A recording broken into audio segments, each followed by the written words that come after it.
Hello, everyone. Welcome to this week's episode of the One Puck Shot podcast. It is Tuesday, the 20th of October, 2015. I've got Kevin Woodley from NHL.com and InGoal Magazine joining me on this week's show to discuss the Canucks' pretty promising start to the season and some of the biggest goaltending stories from the NHL during the first fortnight of the new year. So without further ado, let's get this show on the road. 5, 4, 3, 2, 1. Puck short.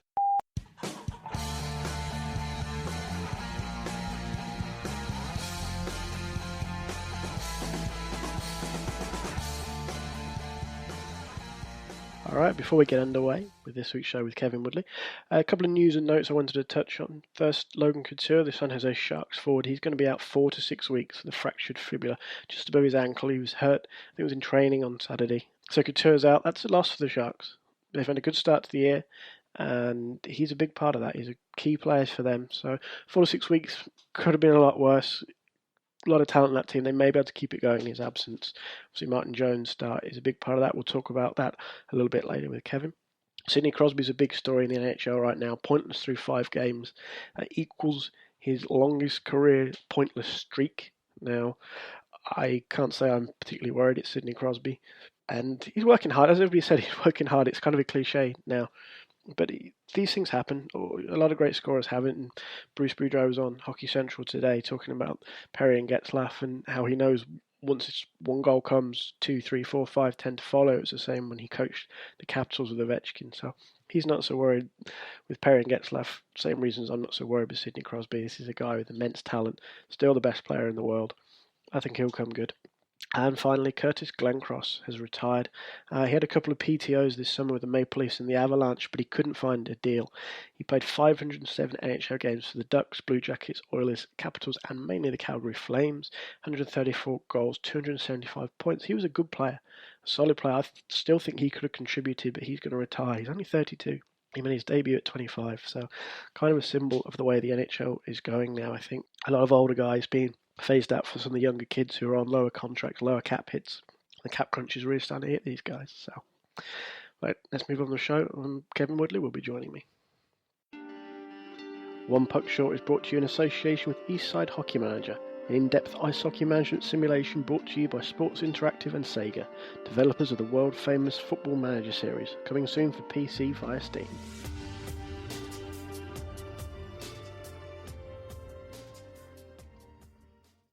Joining me now on the One Puck Short podcast, writer for NHL.com and managing editor of InGoal Magazine, is Mr. Kevin Woodley. Hi, Kevin. How are you? I'm good, Rob. It's good to talk to you again. Yeah, absolutely. Good to be back for a new season. Great to have you on again. You came on a couple of times last year. As I mentioned, you're one of the writers for NHL.com. Specifically, you cover the Vancouver Canucks, who've made an okay start to this season. They're second in the Pacific, 3-1-2. They haven't won on home ice yet, but perfect on the road. I must admit, I wasn't sure where the Canucks would go this year. I thought it would kind of be as far as the Sedin twins could carry them, but they've made a decent start. They have, and ironically, without much from the Sedin twins.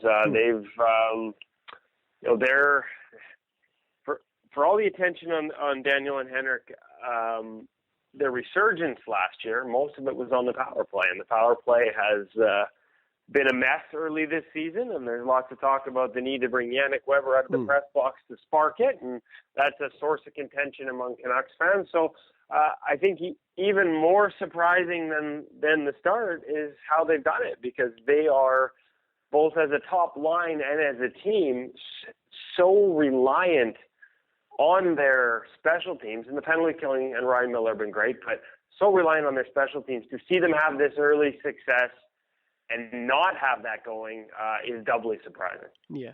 I mean, Brandon Sitter's the leading point scorer right now, 2 goals, 5 points. He really came out of his shell and started to flourish in Pittsburgh before the trade in the summer. He was expected, I think, to be the second-line centre, but he's formed a pretty good partnership with the Sedins on that top line. Yeah, they've had some success, and it's a head-scratcher out here, I got to admit. I mean, you acquire the guy to be a second-line center. There's a lot of questions about whether he has the offensive upside to carry a second line. I mean, there are a lot of things that Brandon Sutter does well. Skates, penalty kills, he'll grind out goals. He's got a decent shot. He's got good eye-hand coordination, which he's shown off with the Sedins a couple of times already.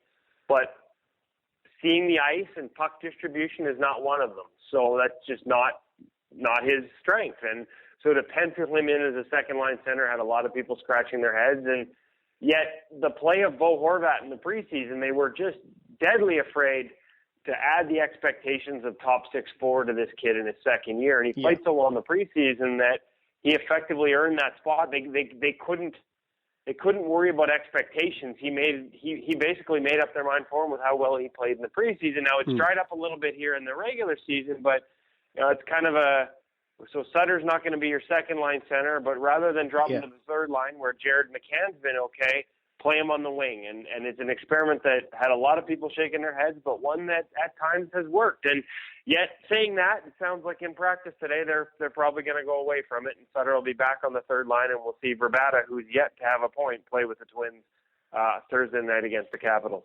Yeah, I mean, you mentioned Radim Vrbata there. He's had 25 shots on goal, which is second on the team behind Daniel Sedin. So it's not as if he isn't getting chances, but it just hasn't worked for him yet.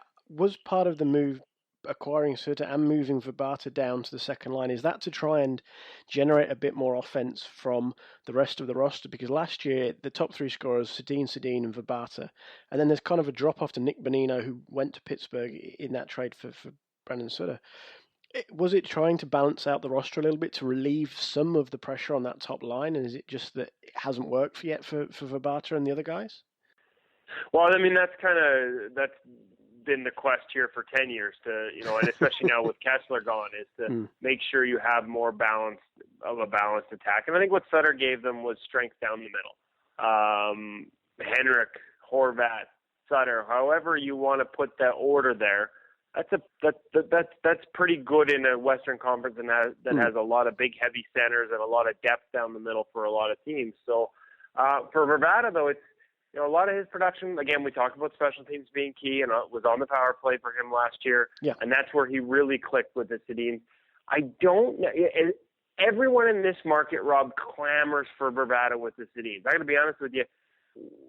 In my last pregame notes for heading into the last game against Edmonton, I actually had put him up on the Sedin line because it seemed like such a no-brainer. I kind of missed that they were going to give Hansen a game there, and they had Vrbata playing with Sutter. But the one part about that trio that maybe doesn't work at 5-on-5 is that the Sedins are not guys that go get the pucks themselves out of. They need somebody. That's why Burrows works so well. Yeah, he is excellent at puck retrieval. And that's not a strength of Radim Vrbata. He's not a guy that's going to go get it and dig it out and set up the cycle. He's a guy who wants to find a soft spot.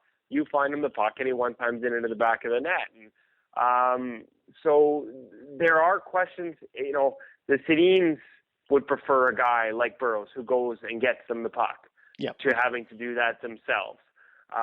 So it'll be interesting to see how that experiment goes. Again, Vrbata, you're right, has had a ton of shots. Some pretty good chances. Some of the best looks he's had, though, have been sort of not on and off of his stick like we're used to seeing. There's a settle the puck or double clutch, and that's giving goalies a chance to get over. I mean, 5-on-3 in Los Angeles a couple of games ago, most of the net, quick release, gets it up, and Jonathan Quick makes this spectacular sprawling across, gets the blocker on it, knocks it up and off the crossbar and out. So, I expect that he'll get going. To me, the question is, and he'll get going on the power play. The question right now, though, is where does he ultimately fit in 5-on-5? I think he would like to play with Horvat, if not the Sedin. And yet the Canucks seem to be struggling with this expectations of a top six forward on Horvat. And that means you put him with Sutter, and then again, Vrbata, a guy who likes to find soft spots and get him the puck for quick shots, and Sutter, a guy who doesn't necessarily distribute the puck very well. To me, that might not be a fit.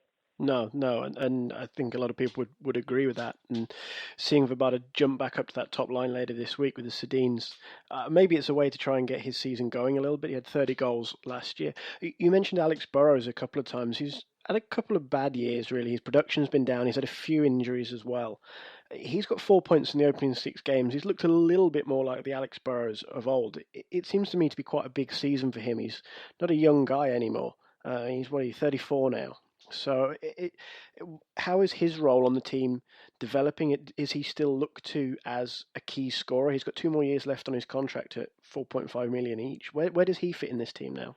I think Alex Burrows gets judged on bigger things internally than just scoring. I mean, if he's going to play with the Sedins, then yeah, the responsibility goes to score. But he's not a power play guy, first or second unit. He doesn't see that.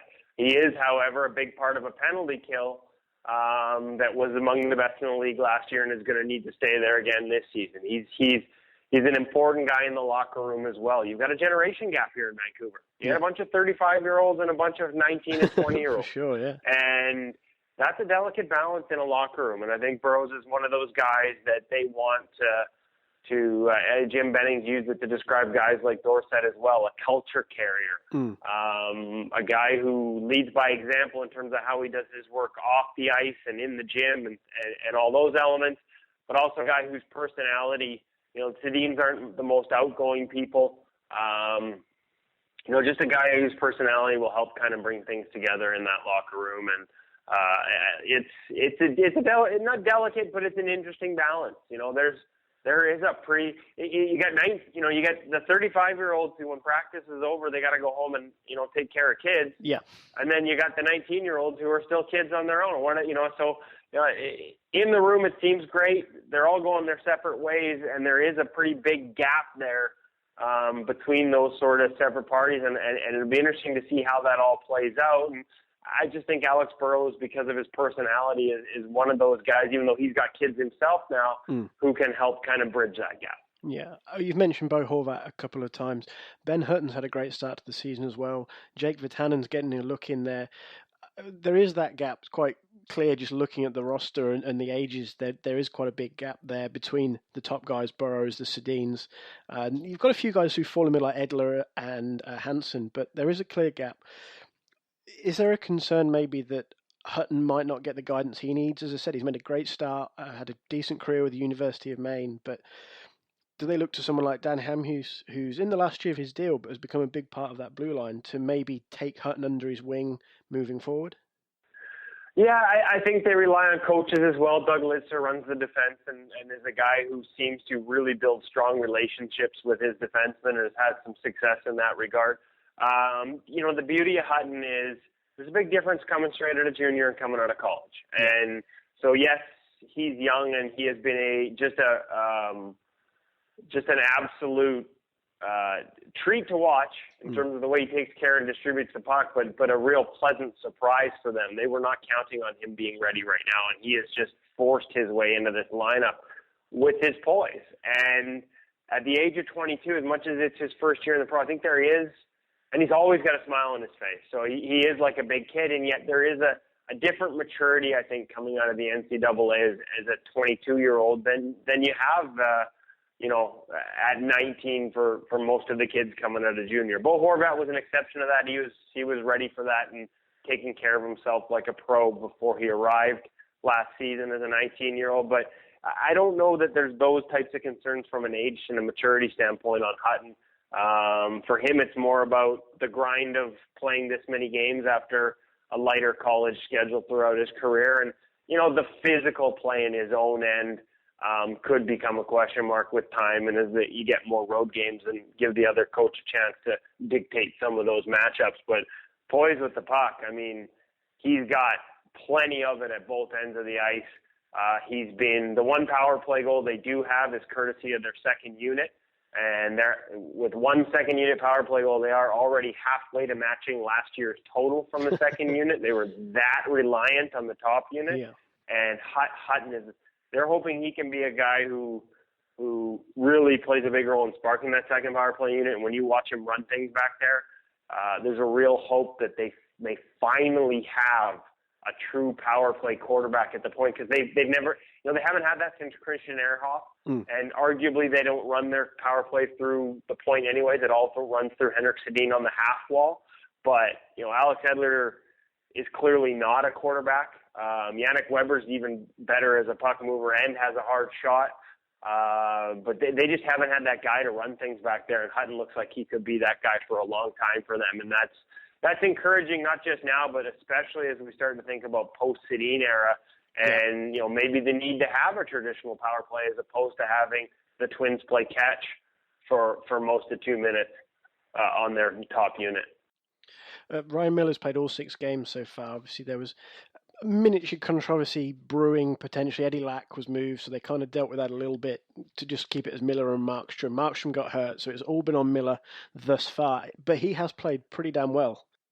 Yeah, he has. I mean, especially the first 3 games, Rob. He made some changes, minor tweaks, working with Alex Auld coming into the season. Minor, but really had the ability to help him out, improve some of his rotations and his post-save recoveries and just keep him on angle through second saves. And you really saw that in the first 3 games. He's also made a commitment, for all the talk here in Vancouver over the years of Rolly Melanson, shortening guys up in terms of their position and having them play within the blue ice. That was always my question mark last year when they signed Miller. I didn't see Miller's preference.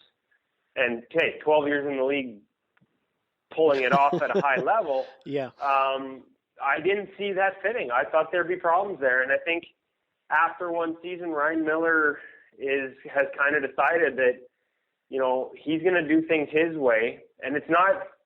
This isn't. I actually probably shouldn't say it like that because that makes it sound like it's him versus Melanson, and it really isn't. I give Rolly credit for having some flexibility here, but at the end of the day, we tend to look at depth for goaltending and talk about, hey, if you're more aggressive, you've got all this space to recover. And if you're less aggressive, it's shorter movements, you get into angle earlier and all those things. And they're all true.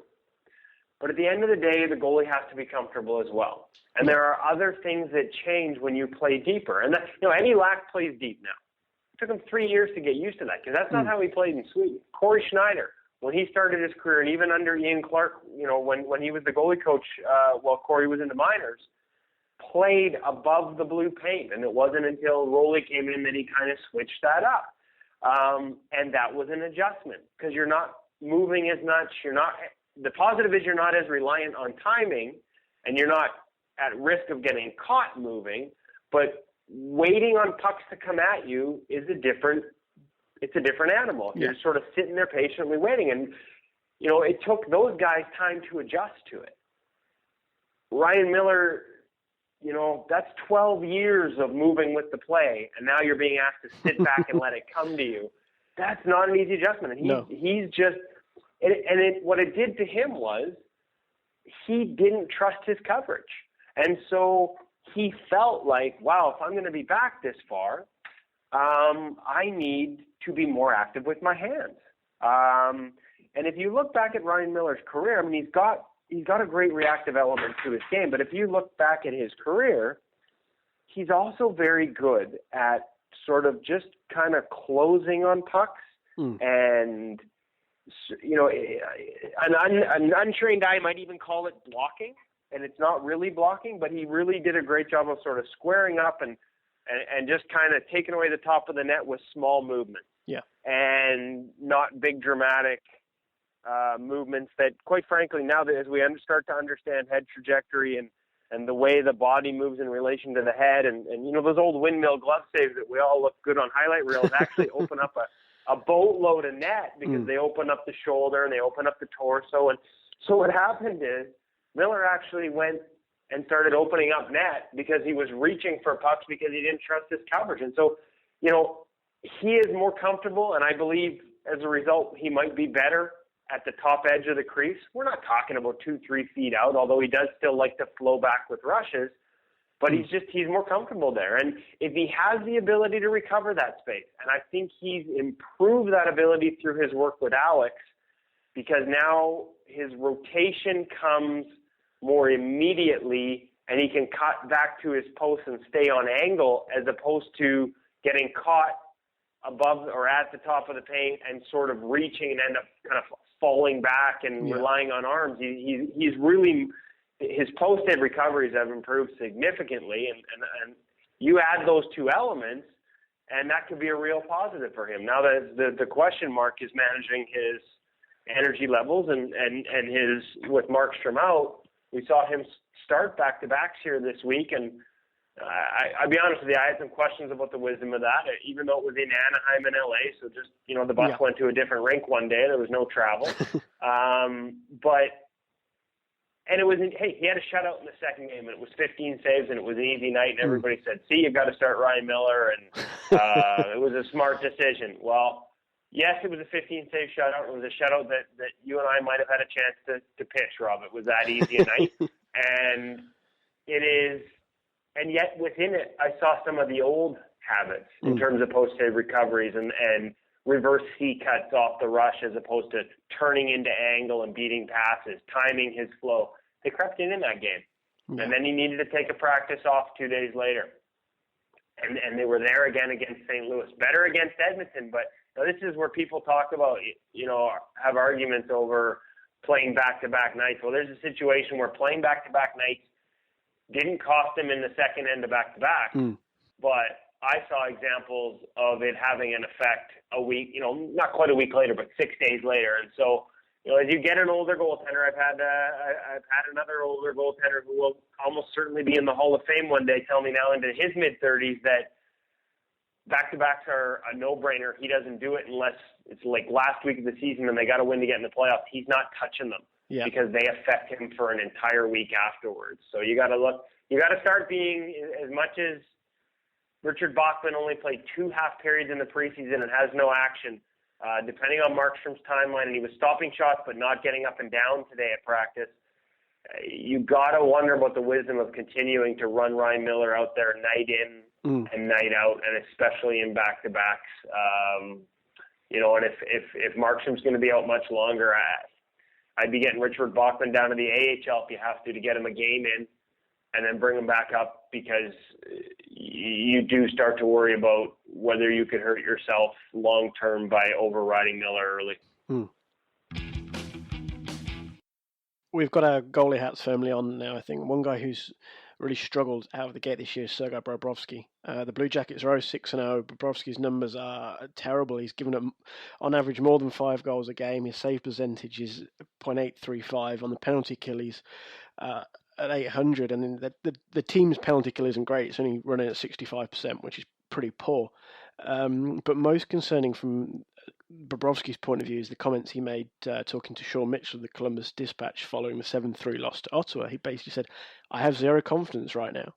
Now, you don't want to be hearing that from your starting goalie, 10 days, a week into the new season?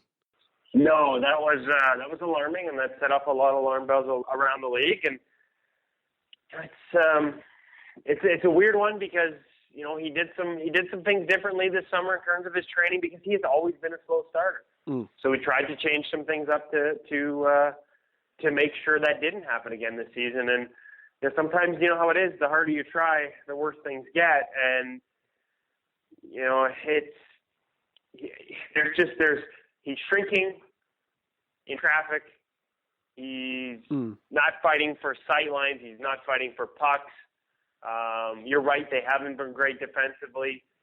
So the rebounds he's giving up, some of which he shouldn't be giving up, but he gives them up. And then opponents are getting those rebounds in tight in front of him, not just getting to them, but having time and space to then move the puck around him in second chance opportunities. And so he's been beat a couple times like that, where I wouldn't blame him. But then what happens is you give up another rebound and a guy's alone in front. And I've seen a few times now where he has been in perfect position. The guy has got nowhere to go. And he'll bite on a little move or a little, he'll readjust and actually move out of the way. Yeah, and just actually move right out of the way, or open up a hole between his legs trying to make a micro adjustment to his left that he probably didn't need it. You lift the right knee to move to your left, and hey, guess where the puck goes? It is, and it's not just him. No confidence. You hear that comment, and so what do guys do? They try and play better in front of them defensively, and we've seen a couple times where guys getting caught in no man's land, meaning well, trying to help their goaltender, but trying to do his job and taking away his eyes by trying to block the shot, and then not actually blocking it, but getting just enough of a piece to change directions. And so it starts to really snowball. Goalie doesn't trust what his defense is doing, doesn't feel good about his game. Defense hears a comment like that, tries to do too much to help him out, and pretty soon everybody's trying to do everybody else's job. and nobody's taking care of their own job. And that's not passing the buck on Bobrovsky, because he is a part of that. Yeah. He's got to find a way, and interesting that McElhinney will start here on Tuesday night instead of Sergei. He's got to find a way to reset and just wipe everything out and play the puck, play what you see in front of you. Don't worry about the back door. Don't worry about second chance opportunities. It's like the golfers that talk about one shot at a time. It's real easy to say, and yet it's hard to do. But that's what Sergei Bobrovsky, has to do right now. It's one shot at a time. Play it square. Don't cheat. Trust your depth. Don't shrink into your net because you're not feeling good, because he's not a huge – he's 6'2", but he's not a huge goaltender. He's a guy that relies on being able to read pucks off sticks and move into shots. That's when he's at his best. And right now I see a guy that's dropping and reacting from his knee. So the default for him right now is down, knees hit, then he reacts out with his hands or with his legs. And if it's with the legs, that's a late reaction, and usually kicking it back into the middle, the rebounds I talked about. And if it's with the hands, once you start dropping early, and those hands come down with you, now you've got to get them back up in a hurry. And that's easier said than done once all that momentum's bringing you down and you add it all up, and it's just man, there's so much going on with him right now. It's not a good start for them, but they need him to figure this out in a hurry. Yeah, for sure. I mean, only Toronto and Buffalo gave up more goals than the Blue Jackets last year, so that's a blow. As you said, McElhinney goes tonight against the Islanders, but Calgary haven't had great goaltending yet either this year. Hiller's got the one win that the Flames have secured, but he's given up more than 3.5 goals a game. Ramos started twice, but hasn't secured a win yet. He will play their next game tonight against the Capitals. Johnny Ortega hasn't played at all yet. They've still got this really awkward situation going on with the three of them. I touched on it briefly last week on the podcast, and Bob Hartley's been talking about it today. He spoke to Randy Sportek of the Calgary Sun, and he's basically said he's sick and tired of the musical chairs. He needs a guy to step up. Well, I mean, then I think he should maybe try and think about a different approach. I'm a little surprised that the musical chairs hasn't included Ordu. Yeah. I fully understand where they're coming from. They don't want to lose him for nothing, and they don't want to send him to the minors. And I'm telling you, from what my understanding is, they probably would lose him. Although, I think somebody would have him in a heartbeat. Yeah, as teams get healthy, that it's not as simple as saying we'll take him, because you have to put him on your NHL roster. You can't just take him and put him into the minor leagues. But I've talked to enough people around the league that think very highly of him, that think he would be an upgrade over what they have. And not all of those people are sure that their general manager is going to eat the contract over the backup they've currently got playing. But he would be an upgrade for number twos for a lot of spots. And so they don't want to lose him. We'll play him, because this makes little sense. And the other part that, honestly, and I've had this conversation with Jordan Sigalet, and he says they presented it to the goalies, and that they were okay with winning you're in, but I hate winning you're in. Yeah. I think it just adds another, what did we just talk about? We just talked about one shot at a time, right? It's all, we hear coaches talk about the process and one shot at a time. And so, but now you're going to judge whether a guy gets to keep playing based on results.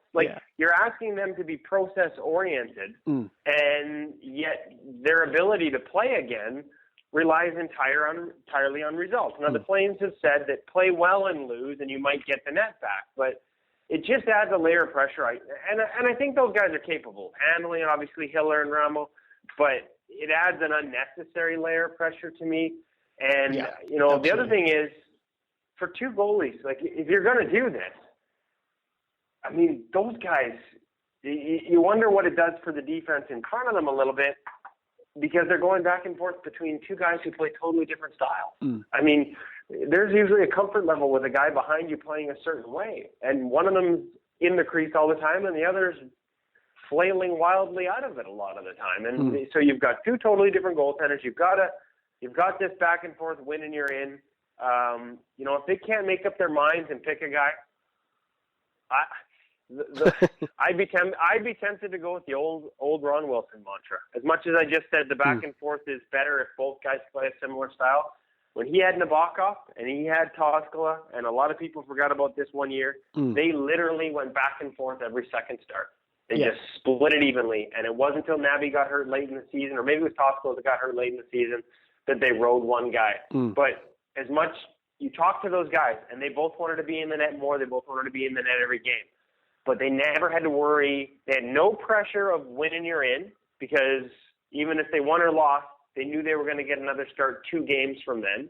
It allowed them to focus on working on their game in practice, and allowed them to maintain a rhythm. Again, not an everyday rhythm, but an every second game rhythm. So, you know, maybe it's far too utopian of me to think that that's possible, but it worked for them. And there have been other situations like this where I think it would have been a better alternative to what the coach has done. And again, just not a big fan of winning you're in. I think it doesn't work, and so far for the Flames, it hasn't worked. And Justin Bourne wrote quite a good piece on the whole winning you're in approach on the score this week. It's to me, and I agree with the sentiments, it's kind of a bit lazy in a sense, and kind of unfair on guys. I know the Flames have obviously said if a guy plays well, there's a good chance he'll get the next game, but it just... We talked about Ryan Miller. He had a pretty easy night the other night with the shutout. It doesn't always work like that. He may have given up 3 goals and been out, and say Backman would have played, whereas Backman played extremely well, also lost. So they go back to Miller, and the theory can be flawed because a guy can play extremely well and lose 1-0, whereas the other guy can be in a 5-4 game, but because he won, he sticks around even though he gave up 4 goals. So it's a strange one. A part of me thinks Calgary made a rod for their own back, re-signing Ramo to that $3.8 million deal. It's only a 1-year deal, but that's a big ticket when trying to move him. And I know you and I have kind of back and forth a little bit about it before, but we generally agree Ramo is the odd man out, and I've written about this on the blog, because Hill is the better goalie. I don't think there's any question he is the better goalie of the 3 at the moment, and Autio's the future. Well, and this is why clearly someone in that organization or within that coaching staff didn't have full faith in him. I mean, we saw in the playoffs they went back and forth. They are totally different goalies. To me, Hiller's going to give you a reliability. Although he has been a guy who's gone on hot streaks and then gone on cold streaks, but for the most part, I think he plays a more structured game. And Ramo, when he gets on a roll with all that athleticism and aggressiveness and those great finish hands, might have the higher upside. He's the kind of guy who can go on an unbelievable run and carry it for 2 months. So, you know, clearly they didn't trust what they had in Hiller. There's a lot of talk that they tried to move him throughout the summer. And yet, obviously, at some level, despite, like, I honestly thought if Yanni Ordio doesn't have a high ankle sprain late last season and miss a whole bunch of time down the stretch, I thought we would have seen him in the playoffs for the Flames, because I thought he was that good when he got the chance around Christmas to play 5 games. And so to go from that to not believing in him enough to forego a Ramos signing, or perhaps not believing in Hiller enough to forego a Ramos signing. There's just a lot of uncertainty, it seems, in their goaltending evaluations, whether it comes from the coaching staff or the management. And I think you're seeing that uncertainty now manifest itself in the crease itself. Yeah. So moving to maybe a more positive goaltending story. Martin Jones had a great start with the Sharks. He's 4-1-0. They lost last night to Antti Ranta and the Rangers. It was a 4-0 decision, so Ranta gets a shutout on his debut. But Jones was excellent for the Sharks during the opening week. A couple of shutouts in there. A lot of people went a little bit wild on Jones, and there was a lot of celebratory pieces, shall we say, yesterday, because Sharks Rangers was the only game on. The jury, in my opinion, is still very much out on Martin Jones, but he's shown some good signs early on. It really depends how well he adapts to this starting load, right? Yeah, absolutely. And there is going to be some ups and downs, and that's why I thought, last night was kind of, a perfect example of the challenge that he faces, and that is there is a learning curve to doing this on an everyday basis. You just don't have the luxury of days off to work with your goalie coach. You don't have that luxury of time to manage your game when you're playing every night. And people say, "Oh, come on, there's still plenty of time." No, because you have to be one of the 2 goalies at practice. And that practice is 45 minutes of wide open shots and rush drills and things that are actually detrimental to your game. Yet that's part of your responsibility. So if you're playing the next night, you don't want to have any more work than that. So you're maybe not spending that half an hour with the goalie coach before the regular practice to work on the things that are important to your game. So that's a real balancing act, and it's not an imaginary thing. It's something I've talked to Corey Schneider about. He went through it here in Vancouver. Yeah. Eddie Lack went through it and struggled with it. Cam Talbot struggled with it early last year. I mean, as much as people celebrate what he did when Lundqvist was hurt, they tend to forget he was a hot mess for the opening week. Like it looked ugly because it's managing your game. It's managing the mentality. For him, it was mental. It was talking to him about it. Was, hey, I don't need to change just because I'm in there every other night. Doesn't mean I need to change what I was doing when I was in there every other week because I'm now the quote unquote number one. And so there is a learning curve here. And I thought it was, kind of telling that as we're celebrating Martin Jones' ascendancy to the number one job in San Jose, he had a hiccup. And lo and behold, it comes at the end of a long road trip through the East where, again, finding that time to manage your game is going to be tough. But the interesting thing for me on Jones is he's a guy who, you ask a goalie coach what he would rather have, a really technically sound goalie who you have questions about his sort of,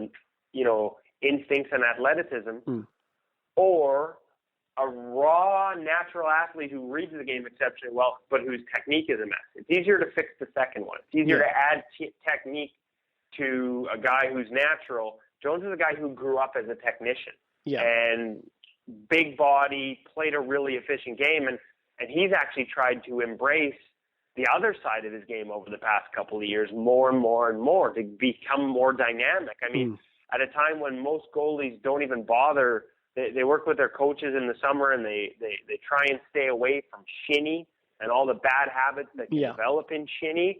Martin Jones embraces it. That's all he does in the summer. He treats it like an opportunity to work on, get away, don't start cheating, trust your game, don't get outside of your framework. But again, as plays break down, like don't take more depth in certain situations than you would in a game, or don't cheat to a post or to a backdoor pass any different than you would during a game because there's so much of it in shinny. But it's a chance to go outside the butterfly box and really get dynamic, and that's how he approaches it. So it'll be really interesting to see how he does this year. A lot of people, for all the hype around him heading into last night's game, I think the response to San Jose acquiring him and giving him that deal was the opposite. Like, how many people did you hear talking about sample size?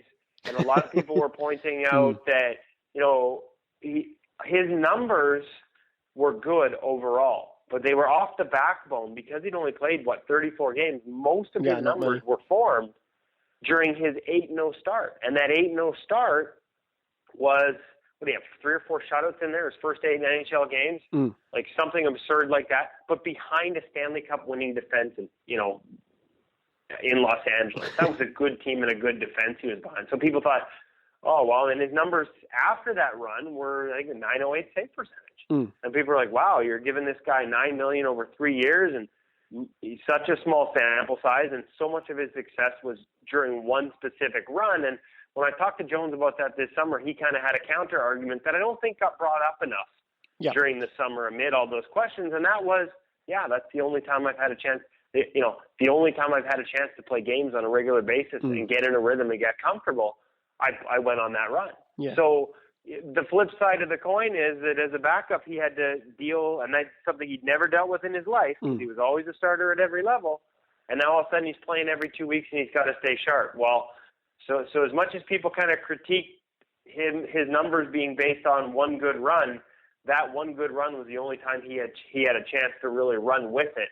And so it'll be interesting to see kind of how those two things balance out this season now that he's got an opportunity permanently. Yeah, for sure. I mean, you mentioned that in 2 years ago he played 19 games for the Kings, so that would have been including that run. He had 4 shutouts that year, and some pretty good numbers. Last year that dropped to 15 games, and the numbers dropped into. And it's not an easy job sitting for a long time on the bench. That's why I always liked Peter Budaj, because he was the kind of guy who could sit for long periods, fill in for a game of two, and give you at least league average goaltending, sometimes a little bit better. And he was a great guy to spell Carey Price in Montreal for the couple of years they were working together. So, unfortunately, Kevin, we're running out of time on this one. Thank you very much for joining me today. It's been great to have you on again. My pleasure, and that's what we tend to do is run out of time because I don't stop talking, Rob. So my apologies for that, but we'll have to just give us an excuse to do it again soon. For sure. I mean, it's crazy that we're 2 weeks into the new season. There's already so much to talk about. I know it's, as they say, small sample sizes, but you see the seeds being planted for sometimes good and bad things, whether the Blue Jackets even it out or whether Jones can carry it on. But thank you very much again for joining me today. Well, we want lots of stories, Rob. That's what keeps us employed, right? Damn right. Thank you, sir. Thanks, Kevin. One. Puck short.